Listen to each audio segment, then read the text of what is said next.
Hello and welcome to my TBC rare and expensive items that I usually buy or resell.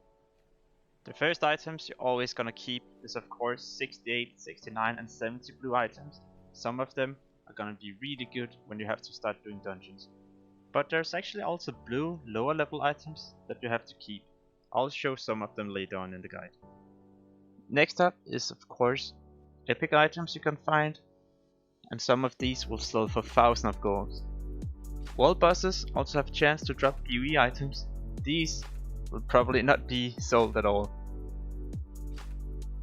Some NPCs sell some nice recipes. The recharge time for this is sometimes 12 hours. This is actually the way I often make gold on private servers. So what you simply do is you buy the recipe and you resell it.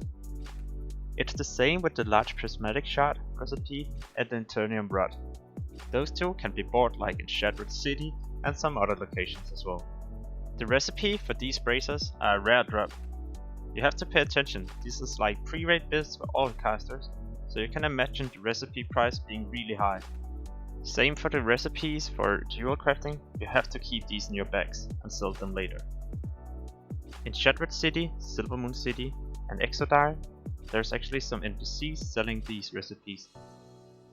The reason why you can sell these recipes for a huge amount of gold is because each profession is actually gonna need them in order to level up. Some lower level blue items is actually pretty expensive because these are gonna give you a lot of hit, a lot of spell damage and crit. For example, these two cloth items is really good for all casters early on.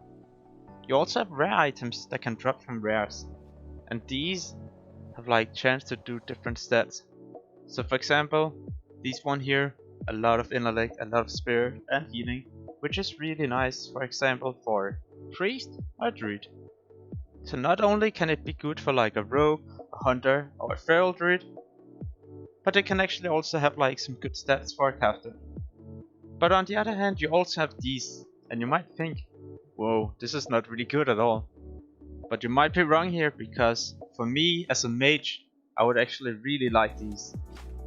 I know it's not fire damage and it's resistance, but in gruuls lair I have to mage tank, and this was gonna be really huge to my fire resistance boost. In TBC dungeons and heroics, there's chance that actually epic recipes can drop. I know this one is bind on pickup and you can't sell it, but on the other hand you can craft business slot legs which you can sell for like a ton of gold. Primal Nether dropped from the last boss in heroics. You'll need Primal Nether for most epic recipes, just like the legs I just showed you. At the same time, there's also gonna be, of course, epic recipes that can drop in the open world, and some of them are gonna be good, and some of them are of course not gonna be worth anything at all. The next item is from Consortium Reputation. Here you can craft some really nice things with engineering, and the good thing about this item is that it's gonna be needed for the flying machine.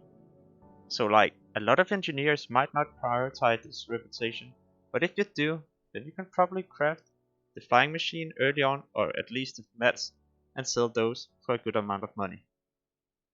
The last thing in this guide I'm gonna talk about is gonna be class books. Class books are gonna be expensive early on, because all people are gonna need them for dungeons and raids when they have to buff up the group really fast.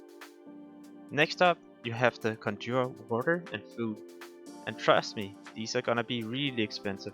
The drop rate for these are low, and at the same time all mages are gonna need them, because you don't want to get 3 people all the time just to create a table. I know there's a ton of other ways to make gold with TBC, but buying and reselling items like this is definitely gonna make a good amount of gold. I hope this guide was helpful to you.